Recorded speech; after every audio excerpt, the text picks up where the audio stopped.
مذہب جو ہے وہ تھیولوجی ہے. تھیولوجی سے مراد ہوتا ہے، گریک ورڈ ہے کہ آپ اللہ کو ڈسکور کرنے کے لیے جو راستہ اختیار کرتے ہیں اس کو تھیولوجی کہتے ہیں.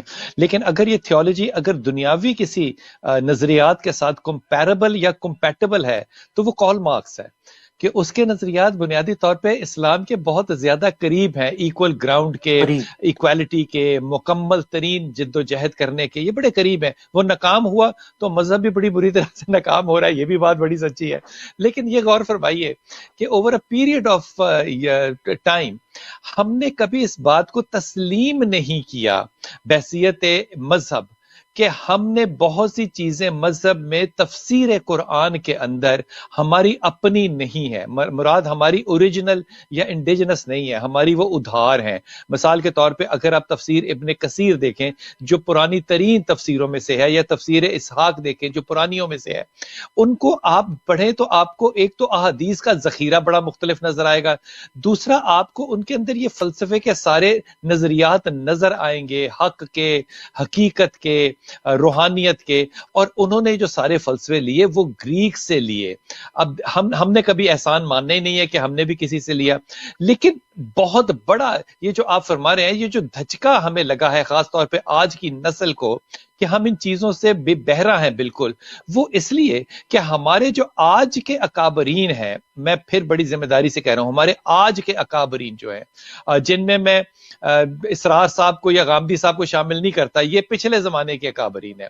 ان جیسے لوگوں کو ہم نے چھوڑ دیا اور ہم نے ان لوگوں کو ممبر پہ بٹھا دیا جن کی ٹوپیوں کی نشانیاں، گلے کے رومال کی نشانیاں، اور جنہوں نے ہر بات کے جواب پہ کہا کہ یہ ناموس رسالت ہے تو اس پہ بات نہیں ہو سکتی. وہ ہم پھر خوف زدہ ہو گئے اور ہم نے باتیں کرنا چھوڑ دی.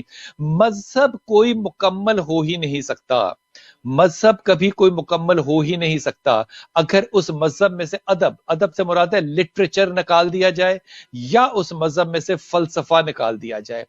مذہب اس کی بنیاد پہ مذہب اٹھتا ہے. مثال دیتا ہوں چھوٹی سی. رسول پاک صلی اللہ علیہ وسلم جو ہے وہ دعا کیا مانگتے ہیں؟ کہتے ہیں اے اللہ مجھے چیزوں کی حقیقت کا علم دے. اب مجھے علم دے، کافی تھی دعا. اے اللہ مجھے چیزوں کا علم دے، کافی تھی دعا. چیزوں کی حقیقت کا علم مانگنا جو ہے، اس کے اوپر آپ غور فرمائیے کہ ہمارے مفسرین کے پاس اتنی عقل شعور ہی نہیں ہے کہ وہ اس پہ کام کر سکیں. اگر اس پہ کام کیا ہے تو وہ حسین نصر نے کیا ہے، اگر اس پہ کام کیا ہے تو مارٹن لنگز نے کیا ہے. یہ وہ پہلو ہے جو کہ مذہب کی لذت تھی. عبادات الگ چیز ہے، فرائض الگ چیز ہے.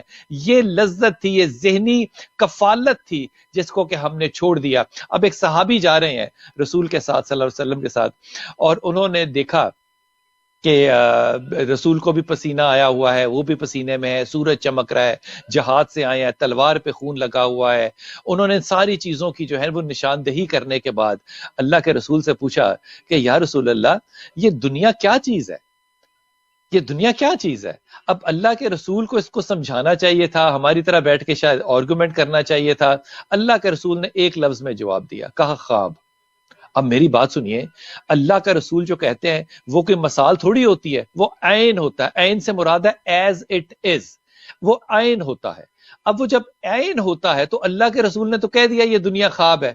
اب یہ خواب نہیں ہے، میں کیسے سمجھوں کہ میں یہاں بیٹھا ہوں، آپ بات کر رہا ہوں، یہ فزیکل انوائرمنٹ میرے قریب ہے. لیکن اگر اسی بات کو دیکھیے تو دنیا میں بہت سے فلسفی بھی اس بات پہ موضوع پہ گفتگو کرتے رہے ہیں کہ حقیقت کیا ہے.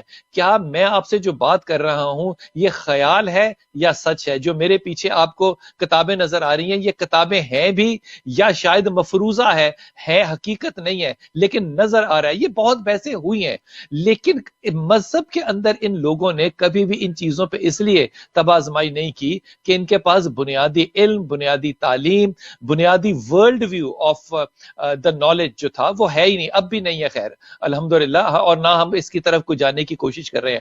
اب جب اس نے کہہ دیا کہ یا رسول اللہ دنیا کیا ہے، آپ نے کہا یہ خواب ہے.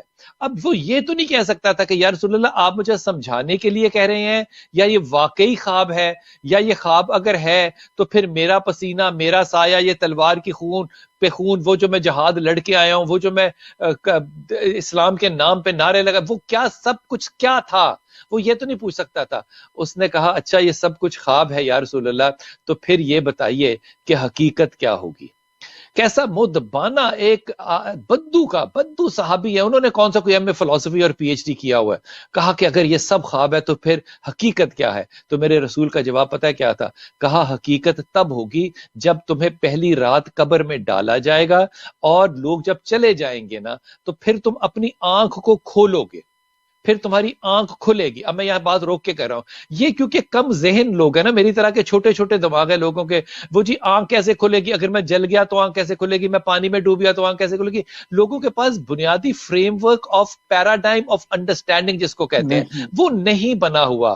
وہ ہمارے پاس وہ گفتگویں، وہ محفلیں نہیں ہیں جن کے اندر ہم اپنے ان دیندار علماء کرام کو بتا سکیں کہ جناب مذہب کی لذت جو ہے وہ 95% ان چیزوں میں ہے، 5% جو ہے وہ فرائض کے اندر ہے۔ اللہ نے قرآن کو بھی ایسے ہی ترتیب دی ہے، صرف 3% اللہ تعالیٰ نے فرائض کے احکامات جاری کیے ہیں جن کے اوپر کہا کہ کرنا ہے اور نہیں کرنا ہے، اور پھر اس کے بعد بھی اس میں رینج دی ہے، اگر آپ کو سور حرام کا ہے تو کھانے کی اجازت دی ہے اگر مرنے لگو تو، یہ 3% کے قریب ہے۔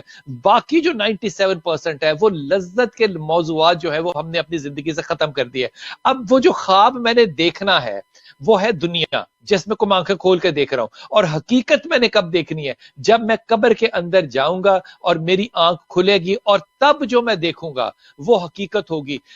جاوید بھائی اس بات کو سمجھنے کے لیے میرے اور آپ کے علم کی نہیں، ہماری سطح سے بڑے علم کی، فلسفے کی، نفاست کی، لٹریچر کی، سائیکائٹری کی، سائیکالوجی کی، ریالٹی کی، اور سب سے زیادہ ان سائنس دانوں کی ضرورت ہے جو ہم نے تو پیدا نہیں کیے لیکن ویسٹ نے پیدا کیے۔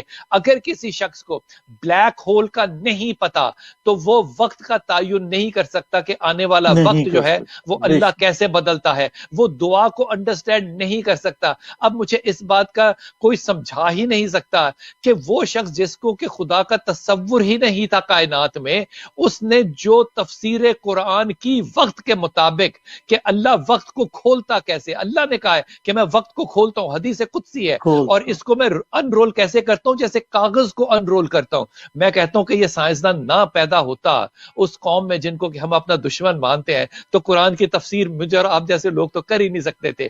یہ فلسفے کا موضوع ہے جس میں ہم نے مذہب کو نکال دیا ہے، اور ہمارا یہ خیال ہے کہ مذہب صرف روزہ، نماز، زکوٰۃ، محراب اور ٹوپی، لباس اور نعتیں پڑھنے پہ ہے۔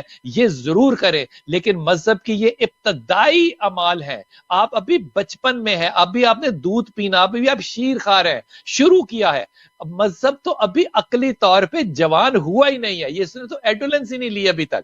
اگر کوئی ایڈولنس لینے والا پیدا ہو جاتا ہے تو ہم اس کے اوپر تہمت لگا کے یا فتویٰ لگا کے اس کو مسلمانوں کے دائرے سے نکال ہی دیتے ہیں۔ یہ وہ گفتگو ہیں جو کہ میرے خیال کے اندر ہمارے ملک میں نہیں، آپ کے ملک میں، اب آپ کا بھی یہ ملک ہے، میرا بھی وہ ملک ہے، لیکن وہاں بیٹھ کے بچوں کے ساتھ کمروں میں، لاؤنجز میں، ڈرائنگ رومز میں، محرابوں، ممبر پہ، ہر جگہ کرنی چاہیے۔ یہ ڈیسٹینیشن کا، پری ڈیسٹینیشن کا جو فلسفہ ہے اس کے اوپر ہم کیوں بحث نہیں کر سکتے؟ اگر اللہ ہی سب کچھ کرنے والا ہے تو کیا گناہ بھی اللہ کرواتا ہے؟ اس کا جواب آپ کو دینا چاہیے۔ اگر اللہ ہی سب کچھ کرتا ہے تو کیا غریب کے اوپر ناانصافی اللہ کرواتا ہے؟ آپ کو اس کا جواب آنا چاہیے۔ کیوں کہ آپ کو اس کا جواب نہیں آتا؟ اس لیے آپ اس بات کو کہہ دیتے ہیں کہ جناب یہ موضوع گفتگو ہی نہیں ہے۔